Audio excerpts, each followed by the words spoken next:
नमस्कार साथियों, आप सभी का स्वागत है। आज के सेशंस में हम लोग बात करने वाले हैं कि प्रतिस्थापन विधि से दो इक्वेशंस को सॉल्व कैसे करते हैं।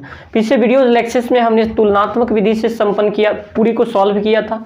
यानी तुलना करने के लिए x वाले को x के साथ, y वाले को y के साथ तुलना करके फिर हम लोग x और y का वैल्यूज को पता किए थे। लेकिन जरा यहां पर आपको क्या करना है, प्रतिस्थापन। प्रति का मतलब एक से उठा करके दूसरे में स्थापित कर देना, इसी को प्रतिस्थापन विधि कहा जाता है। डजंट मैटर कि आप पहले इक्वेशंस में से किसी को उठा करके दूसरे में डाल सकते हैं या फिर दूसरे से उठा करके एक में डाल सकते हैं, ये आप पे डिपेंड करता है। लेकिन इसको सॉल्व कैसे किया जाएगा, आइए एक एक प्रोसेस के साथ इसको हम लोग समझने का ट्राई करते हैं। और बहुत ईजी है, पेशेंस के साथ अगर आप इसे देखते हैं तो पेन और पेपर के साथ अगर आप बातें करेंगे तो आपसे भी ये चीज आराम से क्लियर हो जाएंगे। आइए हम करते हैं।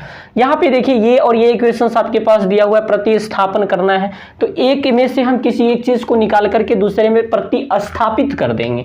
और निकालेंगे किस चीज को, तो देखिए समीकरण एक से हम लोग चलते हैं। एक में क्या लिखा हुआ है, 2x प्लस का 3y इज इक्वल टू 19। अगर मैं यहां से y निकालूं या x निकालूं कोई मतलब नहीं, 2x बराबर क्या हो जाएगा 19 माइनस का 3y। अगर मैं x निकाल लूं तो 19 माइनस का 3y अपॉन का कितना 2 हो जाएगा। इसको हम कहते हैं समीकरण 3। अब मैं क्या करूंगा, समीकरण 3 की वैल्यूज को कहां डाल देंगे, 2 में डाल देंगे। क्यों, क्योंकि एक से किसी चीज को निकाला गया चीज किस में डालना है, दूसरे में डालना। इसीलिए क्या कहेंगे, समीकरण 2 में समीकरण 3 के मान को डालने पर, 3 के मान को डालने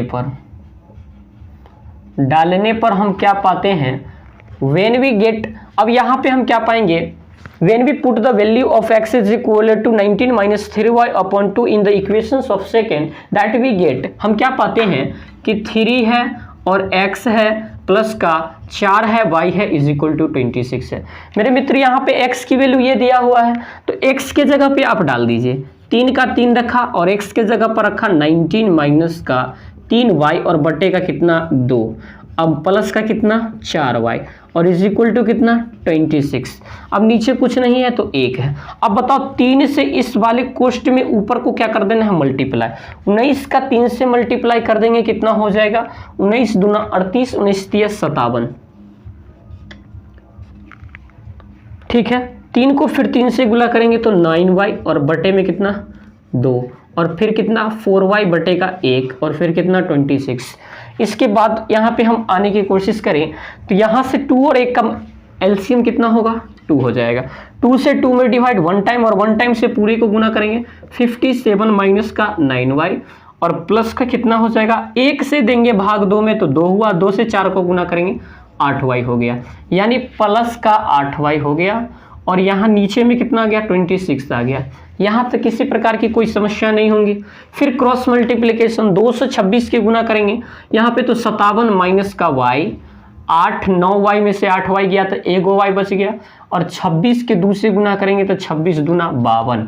आइए तो माइनस y इधर चला जाएगा तो y को माना गया प्लस और यहाँ पर 57 माइनस का 52 तो y इज इक्वल टू 57 में से 52 गया तब 5, y का वैल्यू कितना आ गया 5 आ गया।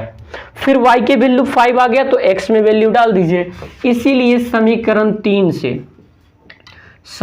3 से क्या हो जाएगा, x बराबर हो जाएगा 19 माइनस का 3y और बटे का 2 है तो 19 माइनस का 3 और y का मान कितना है 5 बटे का 2, ये हो गया 19 माइनस का 15 और बटे का 2, ये दैट मीन्स 4 बटे का 2 और काट दीजिए तो कितना हो जाएगा 2, यानी x बराबर 2 अपने पास आ गया और y बराबर कितना आ गया 5 आ गया। तो दोस्तों उम्मीदें हैं कि आपको बड़ी आसानी से ये चीज समझ में आए। यह एक प्रोसेस है, आप इसे आसानी से कर सकते हैं।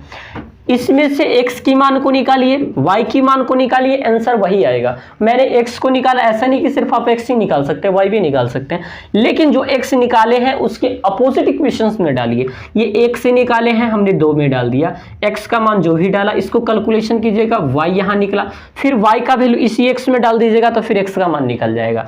तो प्रोसेस बहुत आसान है प्रतिस्थापन विधि का और ये प्रोसेस के जरिए आप क्वेश्चंस को सॉल्व कर पाते हैं। तो मिलते हैं फिर नई वीडियोस के साथ। उम्मीदें हैं कि आपको चीज़ें समझ में आई होंगी। Thank you very much.